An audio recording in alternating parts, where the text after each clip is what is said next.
On a January morning in 1983, a Cadillac sat cold and still in a parking lot near the water at the edge of Brooklyn, and inside the trunk were two things: a chandelier from a Long Island home that had never made it to the repair shop, and a body that had been shot multiple times and had been there long enough to freeze. The chandelier was intact. The body was not. The car was registered in the name of the man's wife, because that was how he had always arranged things, through other people, behind other names, with the actual nature of the arrangement understood by everyone in his organization and invisible to everyone outside it. When investigators eventually opened that trunk and looked at what was inside, they were looking at the end of something that had taken nearly a decade to build and had produced, by most careful estimates, somewhere between 75 and 200 murders, making it the most prolific killing operation in the recorded history of American organized crime. The FBI would later describe the investigation into what that man had built as the longest federal serial murder investigation in American history.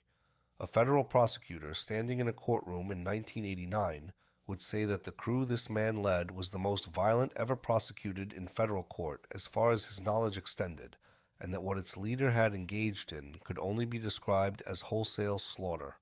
The man in the trunk had been given one specific job. He had been told what his role was, what limits applied, and what permissions were required before he acted. He had been recruited, trained, and eventually formally inducted into the Gambino crime family for a defined purpose. He turned that purpose into something no one had designed, anticipated, or wanted once they understood what it had become. His name was Roy DeMeo.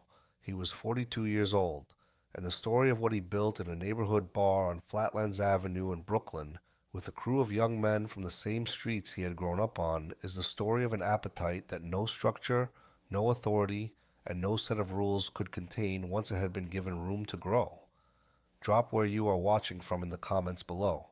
It is genuinely one of the best parts of doing this. If you are new here and want more history like this, delivered directly to you, subscribe now. Back to Brooklyn, 1940, and the beginning of something that would not end well for anyone involved in it.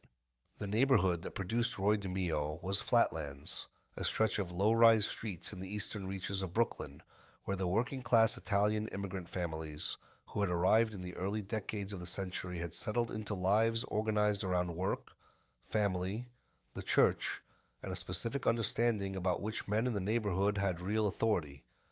This was not a neighborhood where that understanding was hidden or complicated. The men who had money, who drove good cars, who were treated with a visible kind of deference when they walked into a room, were the men who were connected to the organizations that ran the criminal life of the borough. Their money came from loan sharking and gambling, and from the protection arrangements that governed who operated what kind of business at what kind of price. Their authority was exercised on the street, in the social clubs, and in the kinds of conversations that happened at the back of certain bars late at night when the regular customers had gone home.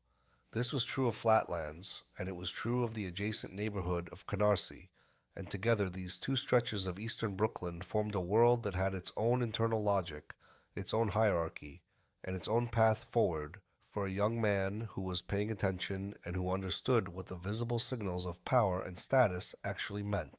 The Gambino crime family had deep roots in the Brooklyn borough, stretching back through the long tenure of Carlo Gambino, who had run the organization since the mid-1950s with a discipline and a preference for invisibility that stood in sharp contrast to the more theatrical public posturing of some of his contemporaries. The family had soldiers and associates in Brooklyn neighborhoods, including Flatlands and Canarsie, men who ran loan sharking routes and supervised gambling operations and kept the organizational life of the borough running in ways that were rarely noticed by anyone outside the specific world they inhabited. It was into this world that Roy DeMeo was born on September 7th, 1940, the fourth of 5 children in a household that had no direct connection to organized crime, but that was embedded in a neighborhood where the organized crime world was visible and present, and offered a set of possibilities that the legitimate economy of post-war Brooklyn, with its factory jobs and its delivery routes and its small businesses struggling against one another in narrow profit margins, did not. As a teenager, DeMeo found his first entry point into that world at a neighborhood supermarket where he worked in the butcher department, learning to break down animal carcasses with speed and precision, to use a knife efficiently on tissue and bone, to manage the physical reality of a body opened and rendered into its component parts. It was skilled work, and he was good at it. He was also simultaneously building a small loan sharking operation among classmates and neighborhood contacts, bringing in hundreds of dollars per week by the time he was still enrolled at James Madison High School. When he graduated in 1959, alongside classmates who would go on to careers in economics and politics, Roy DeMeo was already running an operation that most of his teachers would not have recognized and that most of his classmates would not have understood. The neighborhood had shown him what was possible, and the butcher's counter had given him a set of skills that would be repurposed, years later, in ways that would eventually produce the FBI's description of the most violent crew in the history of American federal prosecution. Roy Albert DeMeo grew up in a household that absorbed two early and defining losses before he was 20 years old. His older brother, known to the family by his nickname Chubby, was killed in the Korean War in 1951, the year Roy was 11. His father, Antonio Joseph DeMeo, who had spent his working life delivering for a laundry company, died of a heart attack on December 12, 1960. After the father's death, Roy's mother returned to Italy with the youngest of the 5 children, leaving Roy and his surviving older siblings to navigate the world without the household that had organized their early lives. He was 19 years old when his father died. The loan sharking operation that would become the foundation of his criminal career was already generating income. He had married Gladys Britton in 1960, shortly after completing high school, and the 3 children they would raise together were already, or soon to be, part of a life that looked, from one direction, like the life of a working-class Brooklyn man building a legitimate household. From another direction, the one that would eventually come to define everything, it was the life of a man who had discovered what he was capable of and who had found a world that rewarded that capability in specific and very well compensated ways. The loan sharking business operated in the way loan sharking businesses operated in that world. He had money, he loaned it at rates that reflected the risk of dealing with people who could not access legitimate credit and who understood that the consequences of non-payment were not the consequences that governed borrowing from a bank. The business generated more money than a delivery driver made in a year. It was also inherently dangerous work, because the people who owed money and could not pay it were also sometimes people who would consider alternatives to payment, and the only thing that made those alternatives unattractive was the specific character of the man they owed. Roy DeMeo had that character. He was not someone whose debts went unpaid. By the time he was in his mid-20s, he had a reputation in the streets of Flatlands and Canarsie as someone whose arrangements held, whose expectations were clear, and whose reaction to betrayal was not something anyone had tested successfully. That reputation was what attracted the attention of the man who would redirect the rest of his life. Anthony Frank Gaggi was known throughout the neighborhood as Nino, and he had been operating in the Canarsie and Flatlands area for years by the time he noticed Roy DeMeo's loan sharking business sometime around 1966. Gaggi was a soldier in the Gambino crime family, born on August the 7th, 1925, with a clientele of loan shark customers he had built over years, and an investment in the kind of criminal operation that could absorb a talented and reliable young man and return significantly more than it spent. What he saw in DeMeo was not complicated. A man who was already doing the work, who was clearly capable of more than he was currently managing, and who could be more profitable to Gaggi and to the Gambino family if he came inside the organizational structure than if he continued on the outside of it. The offer Gaggi made was the same offer that had been made to ambitious young men in neighborhoods like Flatlands for decades. If you come to work for us, you can make significantly more than you are making now. DeMeo accepted. The partnership that began in 1966 would last, with the particular intensity of a professional relationship built on shared risk and shared profit, until the morning in January 1983, when one of them was found in the trunk of a car near the water. Through the late 1960s, Gaggi and DeMeo built a loan sharking operation that expanded their customer base and their revenue. DeMeo also began assembling the group of young men who would eventually become what law enforcement and the wider criminal world knew as the DeMeo Crew. The first of those young men was Chris Rosenberg, known to everyone as Chris and known, because of a preference he expressed repeatedly, as Chris DeMeo.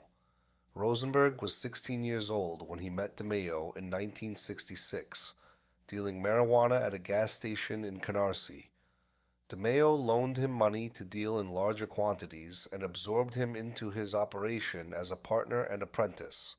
By 1972, Rosenberg had introduced several of his friends to DeMeo, and the crew began to take the shape it would hold for the next decade.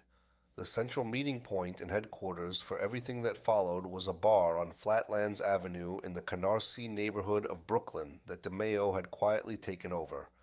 The bar had been called Phil's Lounge, after its original owner, Phil Grande, who was a degenerate gambler with the specific misfortune of gambling on credit that he had borrowed from Roy DeMeo. When the debts accumulated beyond what Grande could service, the natural outcome of that arrangement was that DeMeo became a silent partner in the establishment. He renamed it the Gemini Lounge. From the outside, on Flatlands Avenue, the Gemini Lounge looked like what it was supposed to look like, a neighborhood bar where men came in the evenings to drink and play cards and talk and stay until the particular pleasure of that kind of uncomplicated social life had run its course. The crew gathered there almost daily. They drank. They played cards. They discussed business. They maintained the rhythms of a working criminal organization with the kind of regularity that made the Gemini Lounge as central to their professional lives as any legitimate office might be to a professional of a different kind. What no one who used the front entrance of the Gemini Lounge could see was what was accessible through a side door. The building that housed the bar was connected to an adjacent apartment that DeMeo had arranged to be occupied by his cousin, Joseph Guglielmo. Guglielmo had a nickname that the crew used for him. They called him Dracula. He lived in that apartment, and his residence there served a specific operational purpose. It meant the space was never unoccupied, which meant that law enforcement could not enter and plant listening devices in DeMeo's absence. It also meant that Dracula's apartment, accessible from the Gemini Lounge, through a door that looked from the outside like nothing in particular, was available for what the crew would eventually put it to use for. DeMeo also maintained a storeroom inside the Gemini Lounge that held his personal arsenal: machine guns, automatic rifles, silencers, and the range of tools that a man who took violence seriously and who regarded being adequately armed as a professional obligation would accumulate over years of careful acquisition. The crew that assembled around DeMeo in the early 1970s included the two men who would become most closely identified with its killing operations: Joseph Testa and Anthony Center, who were known throughout the organization as the Gemini Twins, partly because of their connection to the lounge and partly because of the specific efficiency with which they participated in what the lounge eventually became. Henry Borelli was brought in as an additional enforcer. Frederick DeNome and his brother Richard DeNome were also members. Vito Arena joined later. Dominic Montilio, the nephew of Nino Gaggi, was not a crew member but moved through the orbit of the operation regularly enough that he would eventually be the government's most important witness against it. Montilio later described the pace at which the crew operated with a directness that left little room for interpretation. If the crew did not kill at least 3 people per week, he said, they would become depressed. In 1973, Roy DeMeo crossed a threshold that had been approaching for years. The man he killed was Paul Rothenberg, who held a specific place in the New York criminal economy as the city's primary distributor of pornographic films. Rothenberg had been making regular payments to DeMeo and Gaggi in exchange for the protection arrangement that allowed him to operate without interference. 3 weeks before his death, law enforcement had raided his film processing business and questioned him at length about financial connections to DeMeo. Investigators had found checks made out to DeMeo in amounts that were difficult to explain. When Rothenberg was released while the authorities prepared their next steps, DeMeo understood the situation in its simplest terms. Rothenberg had been questioned. Rothenberg knew things, and Rothenberg was not someone whose silence could be relied upon under sustained pressure. DeMeo arranged a meeting with Rothenberg, drew him to a location in Roslyn on Long Island that served the purpose he had in mind, and shot him twice in the head with a silenced .38 caliber handgun in an alley. The body was left where it fell. The murder was never prosecuted. What the documented record of this killing establishes is something that was also recorded in DeMeo's subsequent behavior and in the accounts of people who knew him during this period. The killing invigorated him. He had spent years learning to dismember animal carcasses. He had spent years understanding, at the theoretical level available to a man who had not yet acted on it, that the specific skills he had acquired behind a butcher's counter could be applied to a different category of problem. The Rothenberg murder was confirmation of a capability he had suspected. It was also the beginning of something that would not stop until January of 1983. Over the months that followed the Rothenberg killing, DeMeo began committing additional murders as problems presented themselves and as other criminal organizations sought the crew's services as contract killers. The pace of killing was not yet what it would become, but the direction was established. Then, in June of 1975, a situation arose that produced the specific operational method that would define the crew for the rest of its existence. Andrei Katz was a Romanian Jewish immigrant living in New York who had become involved in DeMeo's car theft operation as a partner and associate. When law enforcement questioned him about a stolen vehicle, Katz agreed to cooperate. He began providing investigators with information about the car ring and the people who ran it. DeMeo learned that Katz had talked, and the response was organized with the specific logic that DeMeo would bring to everything that followed. Katz was lured to a meeting through a deception that played on his own assumptions.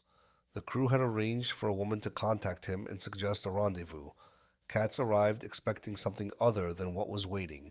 The crew took him from there to the meat department of a local supermarket, where the tools of DeMeo's former trade were available. Katz was stabbed in the heart and in the back with butcher's knives, decapitated and dismembered. His remains were placed in garbage bags. Parts of him were discovered by investigators, who were eventually able to identify them through dental records. Joseph Testa and Henry Borelli were arrested in connection with the Katz killing, stood trial in 1976, and were acquitted. The Katz killing produced two conclusions in DeMeo's thinking. The first was that dismemberment worked as a means of eliminating evidence.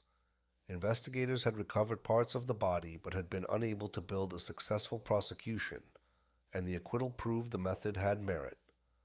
The second was that the improvised nature of the process, the reliance on whatever tools were available at a meat department, was not the right way to do it consistently. What was needed was a controlled environment with specific tools and a specific sequence of steps that removed the variables that made improvised killing messy and evidence-rich.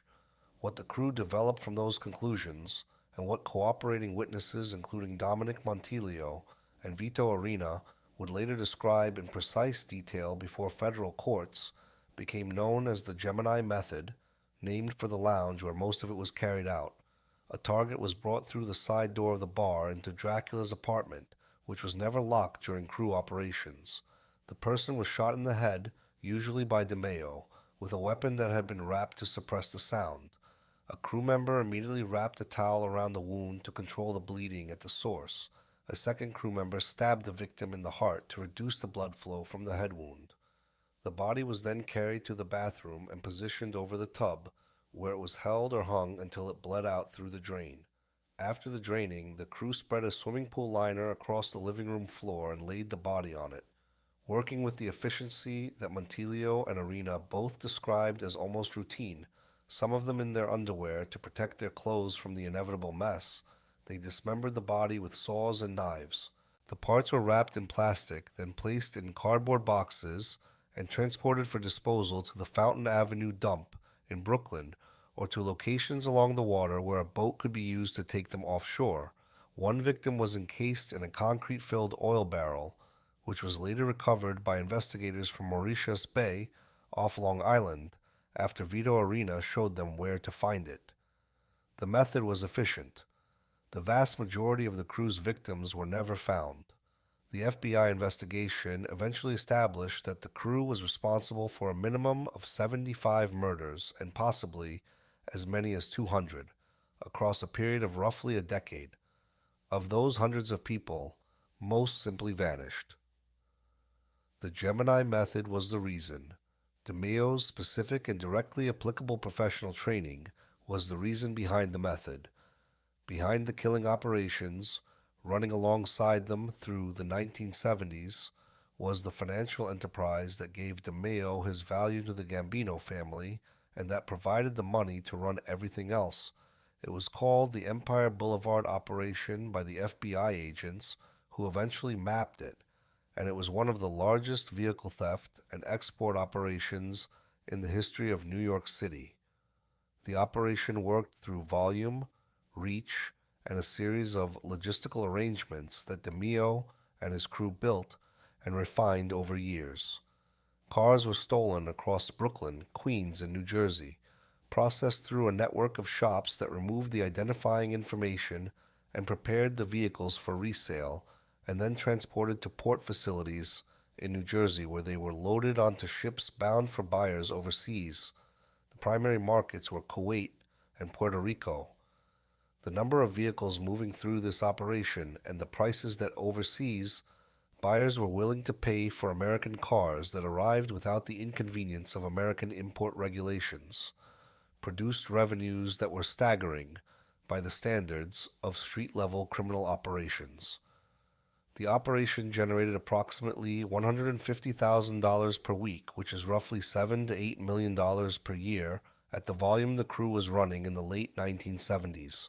A portion of this money moved up through Gaggi to Paul Castellano, who had become boss of the Gambino family in 1976 after Carlo Gambino's death from natural causes. Castellano was, by temperament and by preference, a businessman rather than a street criminal. He was interested in the kind of operations that generated large amounts of money without the kind of visible violence that attracted law enforcement attention.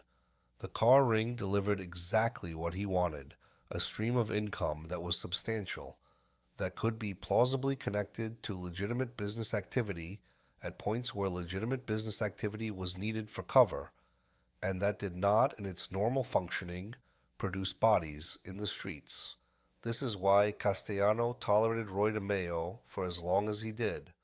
The money was real, it was large, and it arrived reliably. The price of that tolerance was everything that happened in Dracula's apartment, and Castellano, who did not ask too many questions about what was generating the revenue, was paying it without always understanding the full dimensions of what he was underwriting. By the spring of 1977, Roy DeMeo had been generating profits for the Gambino family for more than a decade without ever receiving the formal recognition that such service was supposed to eventually produce. To become a made member of the family, formally inducted and entitled to the protections and standing that came with that status, required the approval of the boss. Castellano had repeatedly declined to grant that approval where DeMeo was concerned. He regarded DeMeo as uncontrollable, a man who was useful but who could not be trusted to operate within the boundaries that a well-run organization required. Gaggi had argued for DeMeo's induction multiple times and had been turned away each time. Then DeMeo solved a problem that Castellano had not been able to solve, and the conversation changed. The Westies were an Irish-American criminal organization based in Hell's Kitchen on Manhattan's West Side, and they had been a source of friction for the Gambino family's interests in the construction industry and in the labor union arrangements that controlled who worked on major New York building projects. The Westies operated independently, competed with Gambino family operations in areas where those operations overlapped, and had a leader named Mickey Spillane who was not interested in accommodation. The Javits Center construction project, in which Castellano had significant financial interests, had been among the things that Spillane's independence was disrupting. In May of 1977, Mickey Spillane was killed. The murder was attributed by investigators and associates to DeMeo's crew, though no charges were ever filed and the killing was officially unsolved. After Spillane's death, a man named Jimmy Coonan assumed leadership of the Westies, and DeMeo, who had already been cultivating a relationship with Coonan, arranged a meeting between Coonan's second in command, Mickey Featherstone, and Paul Castellano. At that meeting, the terms of what became the Gambino Westies alliance were established. The Westies would operate as a de facto arm of the Gambino family, sharing 10% of their profits in exchange for access to union deals and the option to take murder contracts from the family when those contracts arose. Castellano got what he needed for the Havett Center and for the other construction interests that the Spillane problem had been blocking. He also got a reliable source of violence for hire at a negotiated rate. DeMeo had delivered all of this. Within weeks, Castellano agreed to formally induct DeMeo into the family. The ceremony happened in mid-1977, and DeMeo was assigned responsibility for handling all family business with the Westies going forward. That induction came with two specific conditions. DeMeo was required to obtain permission from his superiors before committing any murders. He was also required to stop dealing narcotics, which the Gambino family officially prohibited for its members, despite the fact that significant numbers of those members continued to deal drugs throughout the 1970s and early 1980s. DeMeo violated both conditions almost immediately after the arrangement was formalized. He had been dealing drugs throughout his time as a Gambino associate, running Colombian marijuana imported via freighter through the docks and selling cocaine from the Gemini Lounge, and he saw no reason to stop. The revenue was too substantial. He also continued killing without seeking prior approval, because the permission requirement assumed a pace of decision-making that did not match the pace at which problems presented themselves in his operations. In July of 1977, barely weeks after his induction, DeMeo and his crew killed Jonathan Quinn, a successful car thief who was suspected of talking to investigators, and Quinn's 19-year-old girlfriend, Cherie Golden.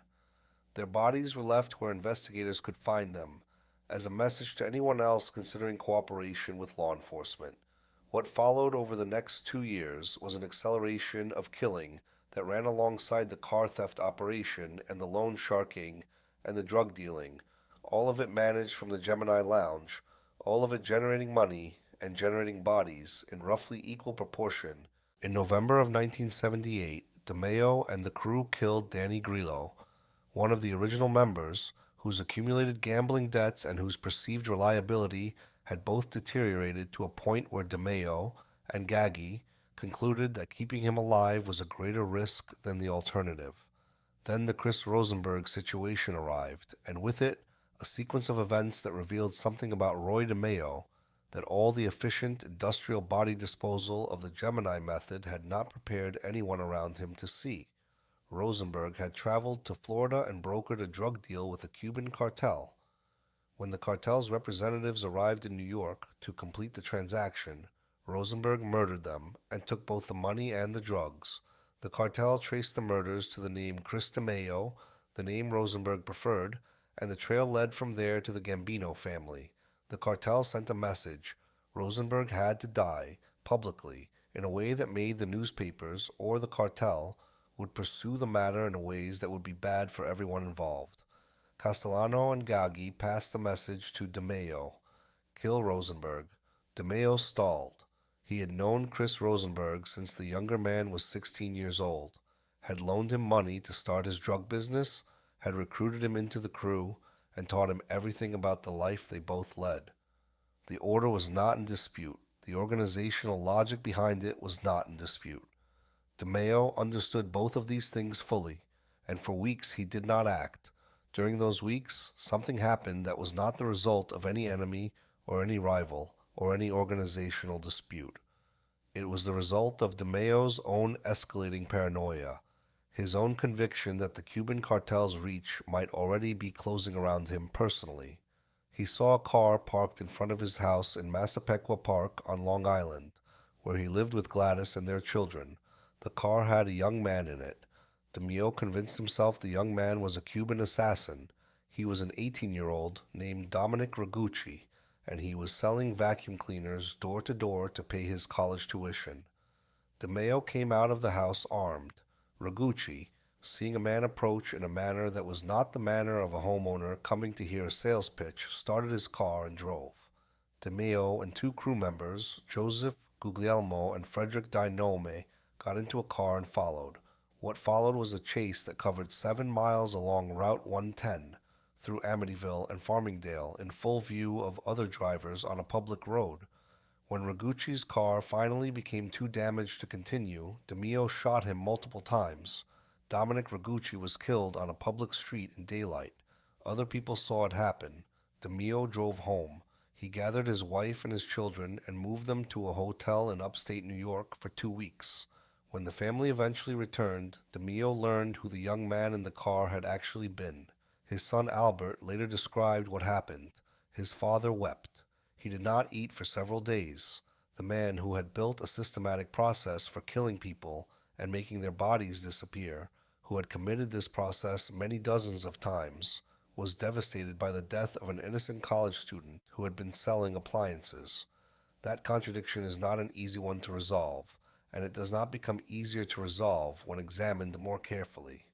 Both things were true at the same time. The man who cried over Dominic Ragucci was the same man who had been processing bodies in an apartment on Flatlands Avenue for years. The grief was real. The killings were real. They coexisted in the same person for reasons that neither DeMeo's son's memoir nor the exhaustive investigative record has ever fully explained. Gaggi, informed of the Ragucci murder, was not interested in the grief. He was interested in the exposure. A public killing of an identifiable civilian, witnessed by other drivers on a major road, was exactly the kind of event that brought the kind of attention that destroyed organizations. He ordered DeMeo to handle the Rosenberg situation immediately. On the evening of May 11th, 1979, Chris Rosenberg arrived at the Gemini Lounge for the crew's usual Friday night meeting. He did not know it was the last one. DeMeo had told the rest of the crew without telling Rosenberg. When the moment came, DeMeo fired a single shot into Rosenberg's head. Rosenberg did not fall. He managed to rise to one knee. DeMeo, by the accounts of everyone who was there and who later testified about it, could not fire again. Anthony Center stepped forward and fired 4 times. Chris Rosenberg died on the floor of the Gemini Lounge. His body was not dismembered. The Cubans had specified that the death had to make the newspapers, which meant the body had to be found. The crew placed Rosenberg in his car and left it on the side of Cross Bay Boulevard, near the water of the Gateway National Wildlife Refuge in Broad Channel, Queens. The newspapers ran the story. DeMeo went home after the killing and did not come out of his study for 2 days. By the early 1980s, the question in the government's investigation was no longer whether something was happening at the Gemini Lounge. That question had been settled. The question was how to prove it in a way that would hold up in federal court, and the answer to that question required the kind of inside knowledge that no outside investigator could develop on their own. The joint FBI and NYPD task force that had been assembled to investigate the DeMeo crew was working with the specific difficulty that applied to all investigations of the Gemini Method. Most of the victims had never been found, which meant that most of the murders could not be proven in the straightforward way that required a body. The investigators were mapping a killing operation largely through the absence of people who had last been seen in the vicinity of a bar on Flatlands Avenue, and the courts did not convict on absence. The car theft operation was the thread that pulled everything else. It was large, it moved across state lines, it touched documented transactions at ports and shipping companies and dealer networks, and it created a paper trail that the murder operations, by design, did not. When investigators began pulling at that thread in the late 1970s and early 1980s, the connections that emerged ran through the Gemini Lounge and the men who gathered there every day. Then, on June 4th, 1982, Vito Arena was arrested on robbery charges. Arena was a crew member who had been involved in a number of the murders, who had shown investigators where to find at least one body that was never going to surface on its own, and who made the decision, immediately upon arrest, to cooperate. That same June, Arena led federal investigators to the body of one of the crew's victims, encased in a cement-filled oil barrel that had been sitting on the bottom of Mauritius Bay off Long Island. The investigation changed character at that moment. The government now had a witness who had been inside the operation and who was willing to describe what he had seen and done. DeMeo learned that Arena had flipped. He and the surviving members of the crew went into hiding for the summer and fall of 1982. FBI surveillance equipment picked up a conversation in which John Gotti, who was at that time a Gambino capo, was asked on behalf of Castellano to accept a murder contract on DeMeo. Gotti declined. His stated reason, according to accounts of that conversation, was that the DeMeo crew was too dangerous. If the contract failed, the consequences would be catastrophic for whoever had accepted it. Castellano did not abandon the contract. He passed it to Nino Gaggi, the man who had recruited DeMeo into the organization in the first place. DeMeo emerged from hiding in late 1982 to consult with lawyers, anticipating the federal indictment that Arena's cooperation was building toward. A federal grand jury had already subpoenaed him once and was preparing to do so again. He was walking through Brooklyn in a long overcoat with a sawed-off shotgun in the pocket because he had accepted at some level what was coming and had decided that readiness was better than vulnerability. He told his son Albert, sometime in the days before January, that he believed he was marked for death. Albert was about to turn 17. January 10th, 1983 was Albert DeMeo's 17th birthday. Roy DeMeo drove through Brooklyn that morning in a new Cadillac that was registered in his wife's name. In the trunk was the chandelier he had meant to have repaired. The sawed-off shotgun was under his coat. At some point that day, in circumstances that have never been officially established and over which accounts differ in their specifics, Roy DeMeo was killed. He was shot multiple times. His body was placed in the trunk of the Cadillac, next to the chandelier. The car was parked near the Varuna Boat Club in the Sheepshead Bay neighborhood of Brooklyn. January temperatures in Brooklyn that year held the body in the condition in which it was placed. The car was discovered approximately 10 days later. Roy Albert DeMeo was 42 years old. No one was ever charged with his murder. The prime suspects in the accounts of investigators and surviving witnesses were Anthony Center and Joseph Testa, the two men the crew called the Gemini twins. Gaggi, who had brought DeMeo into the life, had given Center and Testa the assignment. Gaggi was the instrument through which Castellano delivered a judgment that Castellano had been reluctant to make for years, but that the FBI investigation, Arena's cooperation, and the grand jury subpoenas had finally made unavoidable. DeMeo had loved killing too much. That was the phrase that circulated in accounts of why Castellano had finally acted, and it had the quality of an observation that was accurate in the most literal possible sense. He had been given rules and had broken them immediately. He had been given a function and had expanded it beyond any functional boundary. He had been an instrument that had become larger than the hand holding it, and the only option left to the hand was to put it down. What followed DeMeo's death was not the clean resolution that federal prosecutors had been building toward. It was a second catastrophic event that changed the leadership of the most powerful criminal organization in New York City before the first set of charges could be resolved in court. Paul Castellano had been indicted for ordering DeMeo's murder and for his role in the Empire Boulevard car theft operation. The indictment was part of a broader federal prosecution that also targeted Nino Gaggi and surviving members of the DeMeo crew. Before any of these cases went to trial, however, something else happened. On December 16, 1985, Castellano was shot and killed outside Sparks Steakhouse on East 46th Street in Manhattan, along with his underboss, as they arrived for a dinner meeting. The murder had been ordered by Gambino capo John Gotti, who became the new boss of the family as a result. Castellano, who had ordered DeMeo's death because he feared the government would use DeMeo against him, was killed before he ever saw the inside of a courtroom. Nino Gaggi, the man at the center of the organization that had produced the DeMeo crew, survived his patron by less than 3 years. He died on April 17, 1988, in federal custody at 62 years old, before his trials reached their conclusions. The man who had recruited DeMeo in 1966, who had mentored him and protected him, and eventually assigned the contract to kill him, died in a government facility without answering fully for what he had built.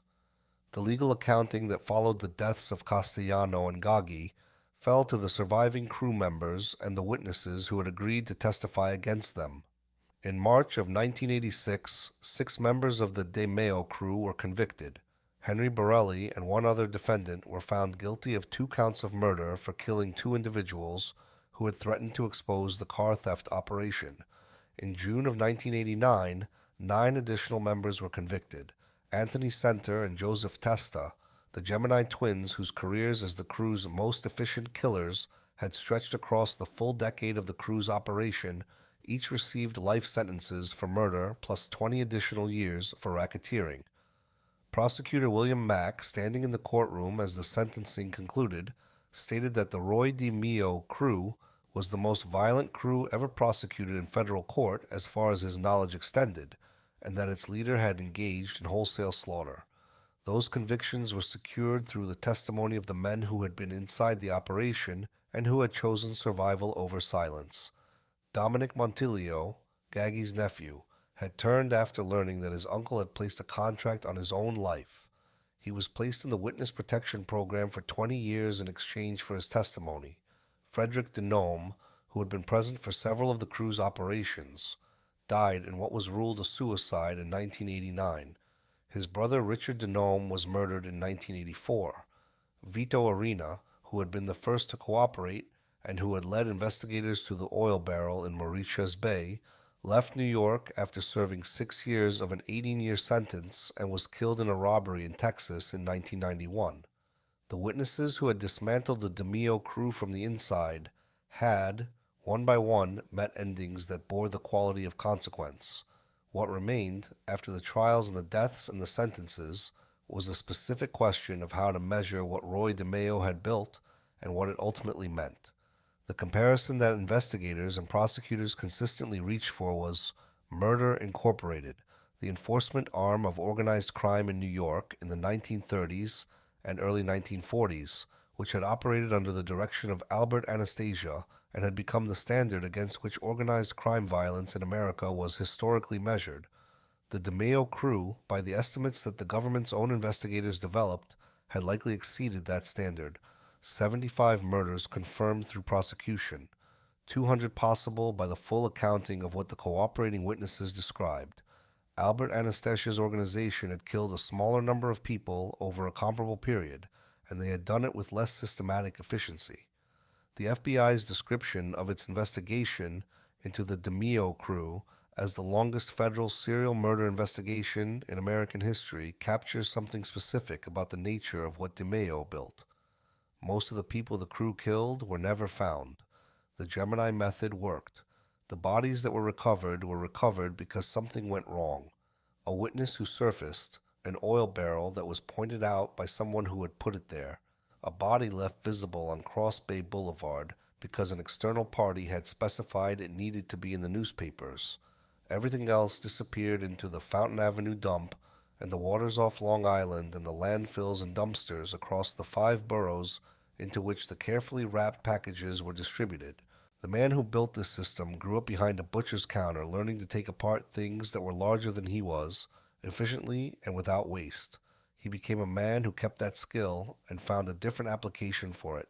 He was also a man who lived in the years when the killing was at its peak in a house on Long Island with a wife and 3 children, who drove his family to hotels upstate when he needed them to be somewhere safe, who wept over the death of a college student he had killed by mistake, who could not pull the trigger a second time on his oldest associate and let someone else do it instead. These were not contradictions that resolved. They were the terms of the specific life he had built, and they coexisted until January 10th, 1983, when the coexistence ended in a parking lot near the water in Sheepshead Bay. The Gemini Lounge still stands on Flatlands Avenue in Brooklyn. It is a church now, which is what several sources describe as an ironic outcome and which, on reflection, is perhaps just an outcome.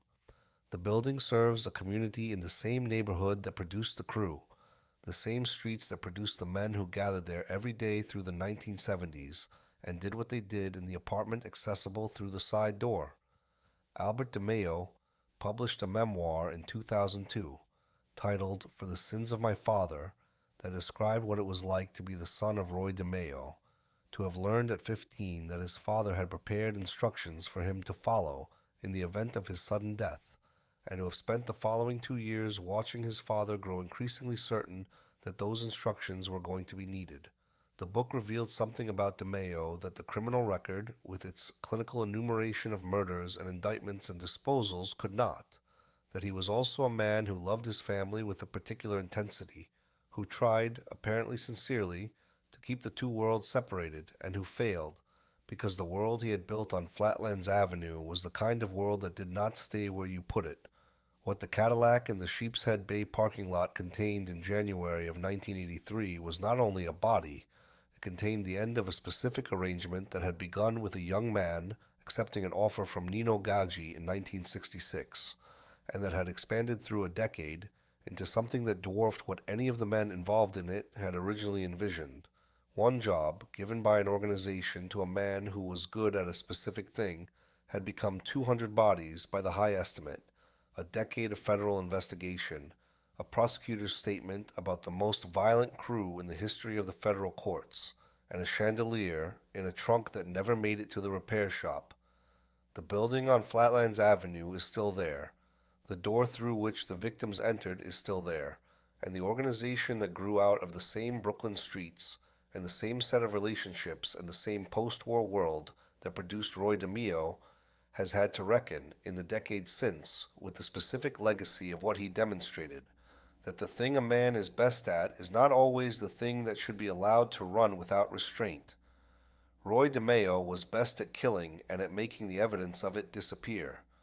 No one who gave him that job, and no set of rules attached to the giving of it, was ever able to make him stop.